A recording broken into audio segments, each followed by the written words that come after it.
Afternoon, everyone. This really is the final instalment of the week, unlike yesterday, which wasn't. And we're on chapter 34 of Frost Hollow Hall, and it's called Hidden.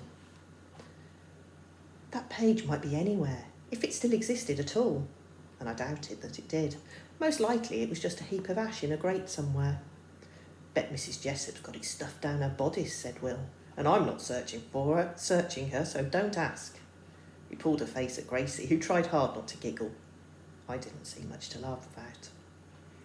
That ain't helpful talk, I said, irked, that we'd got this close only to reach a dead end. But why would she tear it out, said Gracie. No one went near those notebooks. Why would we? It's only Dorcas and the footman what can read well enough. It was a cracking good point, and a little part of me felt glad that I knew my letters, but the gladness didn't last. Maybe Mrs. Jessop wanted to forget that day, to rip it out of her mind, so to speak. Except it didn't work like that. You couldn't make yourself forget people because it hurt too much to think of them. I knew that very well. No, something had been written there, something she'd wanted to hide. The tear looked fresh and white, which might mean she'd only just done it. I'd better tell you, said Dorcas suddenly. We all looked at her. What I mean is, someone did go near the notebooks the other day. Who was it? I said. She let out a long breath. Me? I was taken aback. Hadn't she just given me a dressing down for reading Mrs. Jessop's notebooks? What the heck was this all about?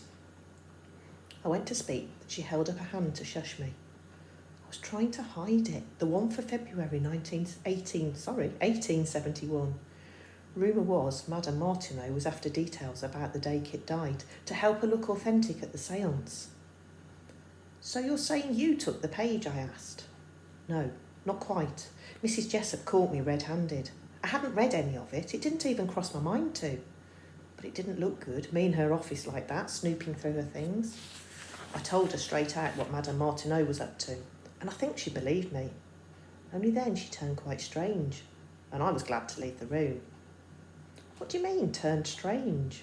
Sort of panicky, I suppose. Not that I blame Mrs. Jessop. No one wants their private journals read, do they? Maybe she's got something to hide, I said. And where's she taken off to, anyway? Don't that strike you as queer? Mrs. Jessop's not been right since Ada died, said Dorcas, but this séance has certainly stirred things up again. Maybe she just went to Ada's grave, said Will. Dorcas raised an eyebrow. What? All night? In this weather? The mere mention of the place made me shiver. No one in their right mind would go there, surely. Not in the dead of night, not even to lay a single snowdrop. Somewhere down the passageway a clock chimed the hour. Dorcas got to her feet. I'm sorry, but you'll have to go now. Mr. Phelps will be down any minute. At the back door she pulled back the bolts and turned the key. Take care, but don't come back here again, not if you know what's good for you both. Gracie hugged me tight. God bless Tilly, and good luck. As we stepped out into the courtyard, the stars were already fading and the trees were black, spidery shapes against the sky. The back door closed softly behind us. That page might still exist, you know, I said. Will shook his head. Not a chance. She'll have destroyed it, especially if it's as important as we think. But she writes down everything. That's what housekeepers do, and she's kept it all this time, remember? No, said Will. She's nervous. She'll have burned it. She's covering her tracks. Perhaps. Except I couldn't quite believe it. What if Mrs. Jessop wasn't covering her tracks? What if that page was out there somewhere waiting for someone to find it? And then I remembered her antics at the ice house yesterday. It had to be worth a shot. Got your lantern still? I said to Will. I left it out here somewhere. He looked about him. Here it is. Save your tinder till we get there. Come on, this way. We headed for the lake. It was a job to find the path, never mind follow it, since the snow came over the top of our boots and was frozen hard to a crust. It took us an age, and by the time we reached it, the sky was already pale grey. The lake was silent as always, though the ice looked dark, as if the water was pressing up from underneath. Rain's on the way, said Will, looking up at the clouds. That ice won't hold much longer. I hope you're right. Come on. Under the trees was the ice house. As soon as Will saw it, he understood. "You saw her here yesterday, didn't you?" he said. I nodded. "Makes sense. Ada's grave is over there, see?" All I saw was the stone wall where I'd found my flint, and beyond it the copse where Mrs. Jessup had been. "Can't see no graves," I said. "Further on, look." I saw then where he was pointing. About 50 yards up ahead was a second, higher wall, the very same one we clambered over just a few days ago as a shortcut to Kit's Angel. On the other side of it, hidden from view, would be all those sad little graves. I shivered at the thought. Of a sudden, Will tensed up. "Listen, can you hear it?" "Hear what?" "A rustling noise. Someone's coming." "Oh, heck." His eyes were fixed on something in the copse. We both stood still for what seemed like an age. Then Will relaxed. "It was probably just a deer. Anyway, it's gone now." He turned to me. "So, where exactly did you see Mrs. Jessup yesterday?" "Right here, on these steps, with some paper screwed up in her hand." Will drew a long breath. "Exactly," I said. "If it was the missing page, then she might have hidden it inside." "Wouldn't hurt to look." The door to the ice house stuck fast.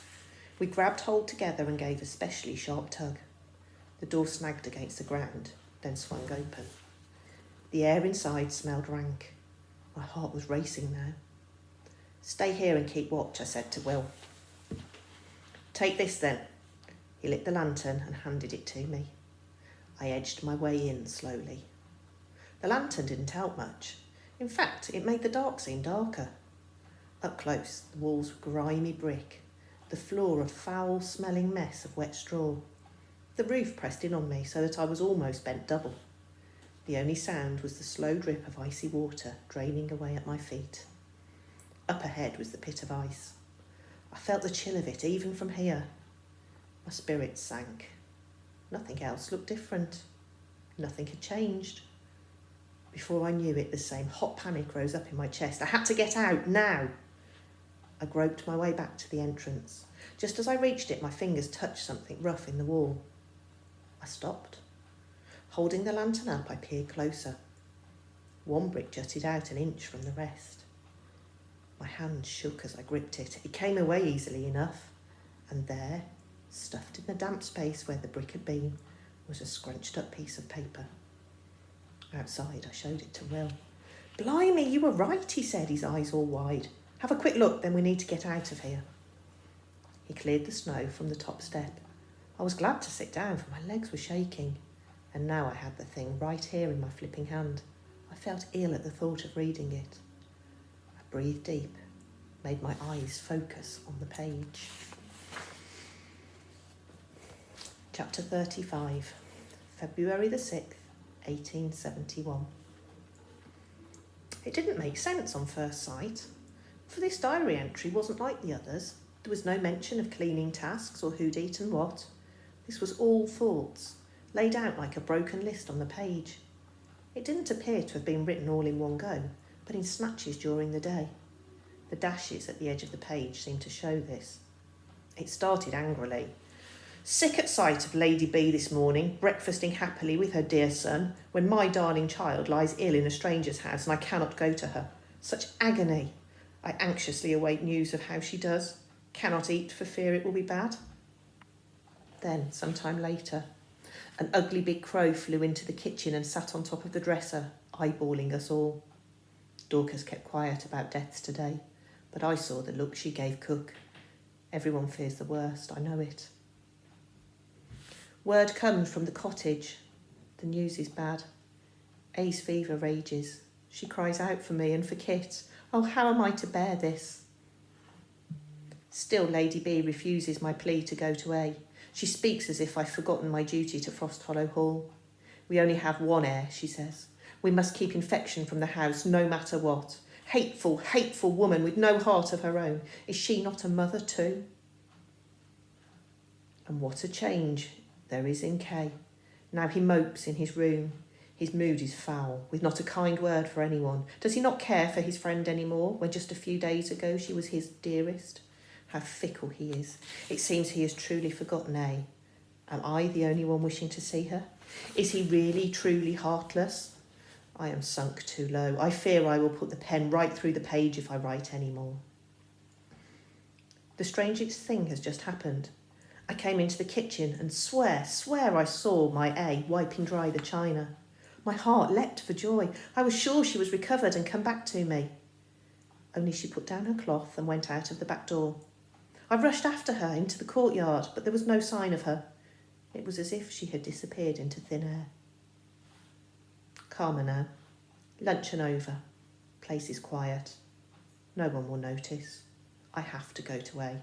I have no choice. I turned the page over, confused. I'd not expected to feel pity for Mrs. Jessup. Yet now I did. The stuff about Kit threw me even more. Was he really such an uncaring toad? The next entry, in a different pen and with much crossing out, seemed to have been written later that day. Reading it, I went completely cold. I have done a terrible thing. My hand trembles so much I can hardly write, but there may be some comfort yet in getting these words onto the page. I stole away from the hall with a heart full of dread. The way to the cottage took me right past the lake. There, some distance from the bank, I saw a person skating on the ice. It was a cruel sight to see someone so joyous, so carefree today of all days. It was then I noticed that the ice looked thin. In places, the water was already coming through. I stopped to call out a warning. I think I even cleared my throat. Then I saw who the person was. Master Kit.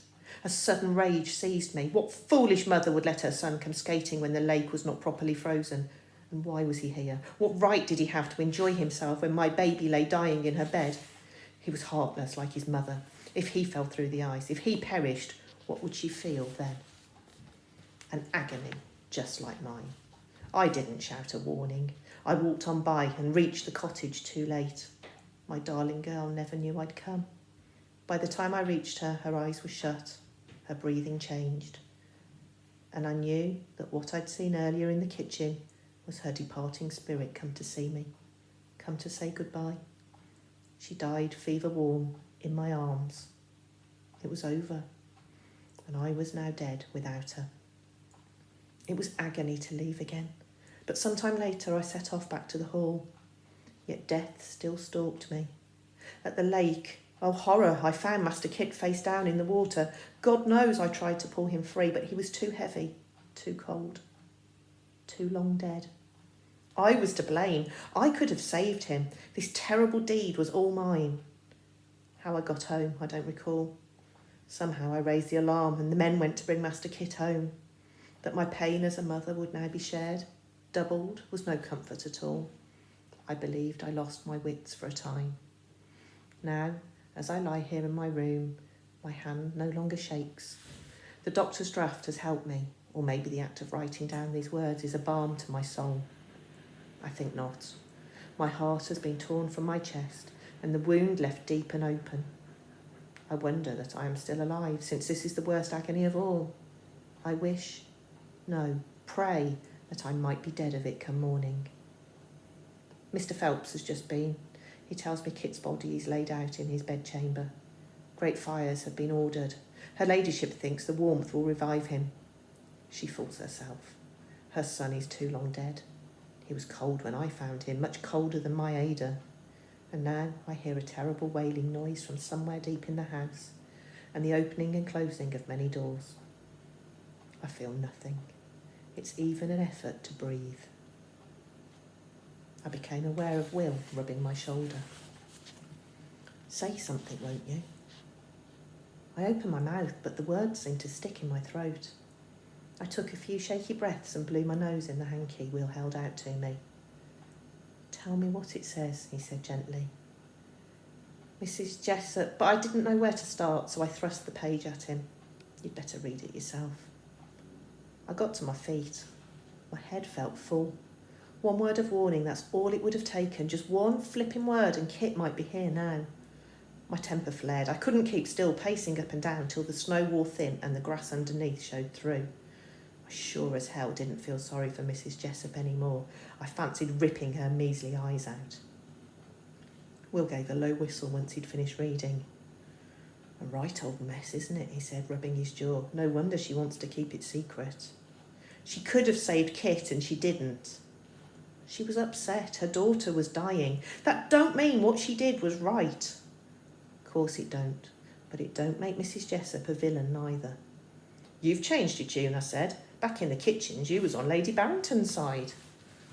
It isn't that simple, especially not now I've read this. Will handed the piece of paper back to me. I stuffed it in my pocket, suddenly unsure of any of it, when what I really needed was answers. So who is the villain then, I said. Heck, I don't know. They both did a pretty shoddy thing.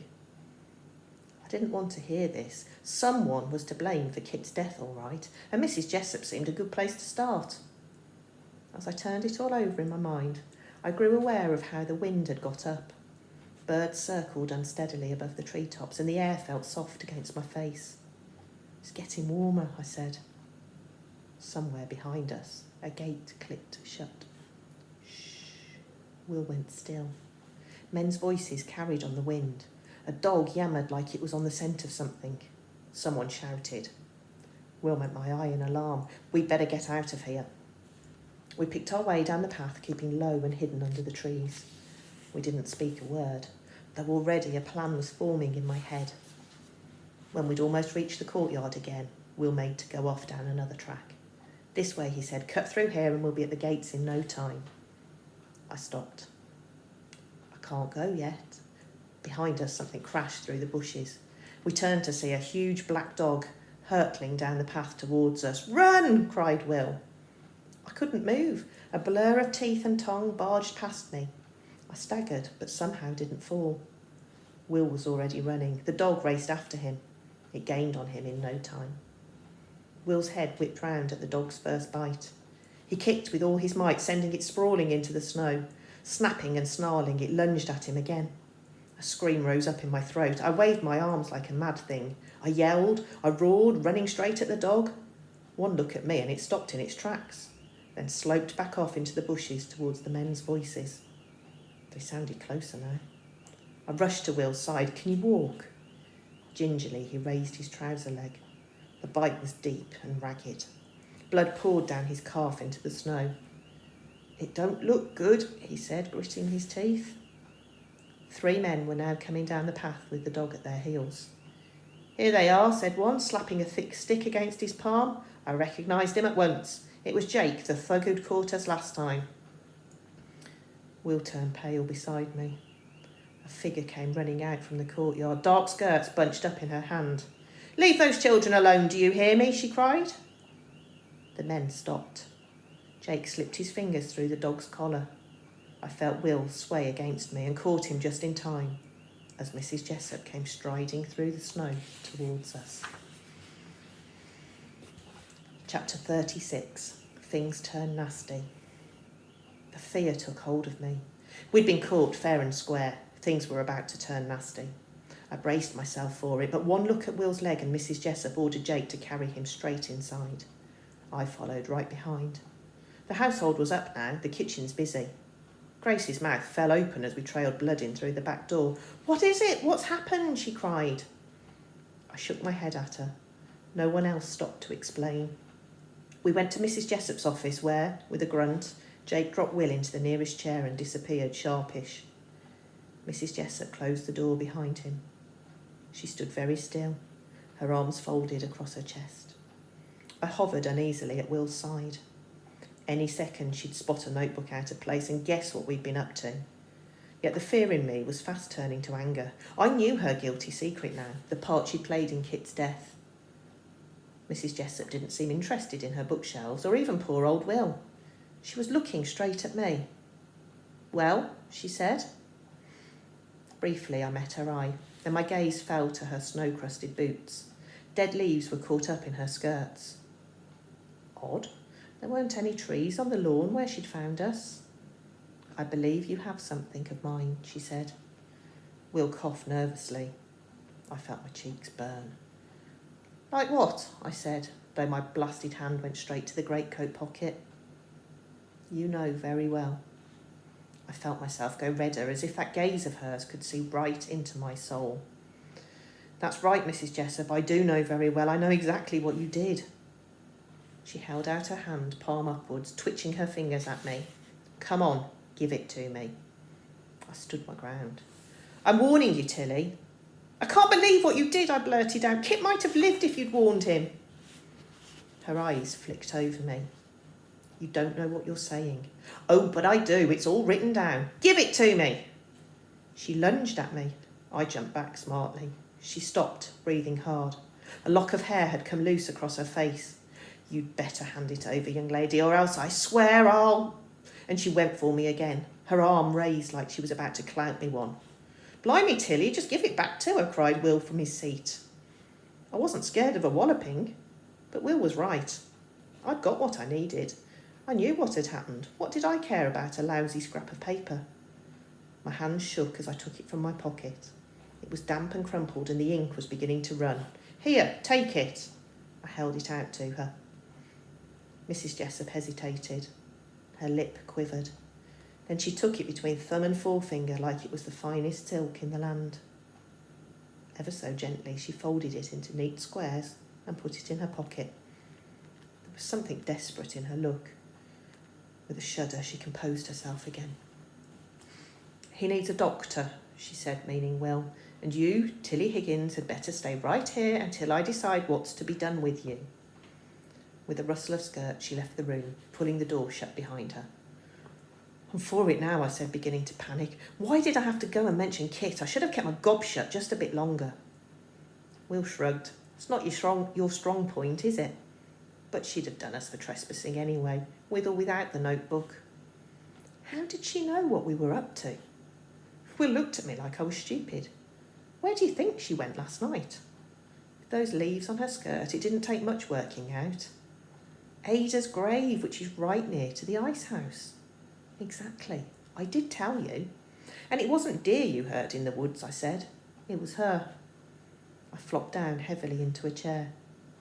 So now what do we do, said Will. He'd gone a funny shade and there was a sweat forming on his brow. Blood had pooled on the floor by his foot and his trousers were plastered against his leg. It didn't look good at all. Quickly I made a sort of bed with cushions and chairs so his leg was up high and the blood began to slow. Since he was shivering, I covered him over with the greatcoat. Then I took his hand. I'm all right, really, said Will. You mustn't fuss. Let's just see what the doctor says, I said, trying to sound cheerful, though the amount of blood bothered me. Now lie still and be quiet. You don't have to stay with me. I ain't leaving you here, not with her. Mrs. Jessup isn't going to kill me. I don't trust her, I said. Will's face darkened. So you've made up your mind from one popsy notebook, have you? Well, if she didn't kill Kit. He was an idiot for going out on the ice in the first place. Don't say that, I cried. What was it with Will Potter? Even with his leg in shreds, he still got right up my nose. Will looked at me gravely. Think about it. I bet this isn't the whole story, so don't waste your time sitting here with me. True enough, it wasn't what I'd hoped for either. Just then Gracie peered round the door. Oh, Tilly, how is he? He'll live, I scowled, then saw that she was carrying a bucket of coal. Where are you going with that? She looked flustered. Upstairs, to Master Kit's bedroom. Her ladyship wants the fire building up, and Dorcas says I have to do it. No excuses this time. I tidied my hair and smoothed down my skirts. Mrs. Jessup might be back any minute, and Will was right about one thing. I certainly didn't need to sit here holding his flipping hand. Right, give it to me then. What? Before Gracie could stop me, I'd snatched the bucket from her grasp. I won't be long. Then feeling suddenly guilty, I added, look after Will. Keep his leg up. But if he asks you to, you don't have to hold his hand. I rushed past her. She called out for me to stop, but I wasn't slowing down for anyone. And that's it, guys. Have a lovely weekend. We'll get this finished next week. Have a lovely weekend, and I will see a lot of you Monday morning. See you all soon. Bye-bye.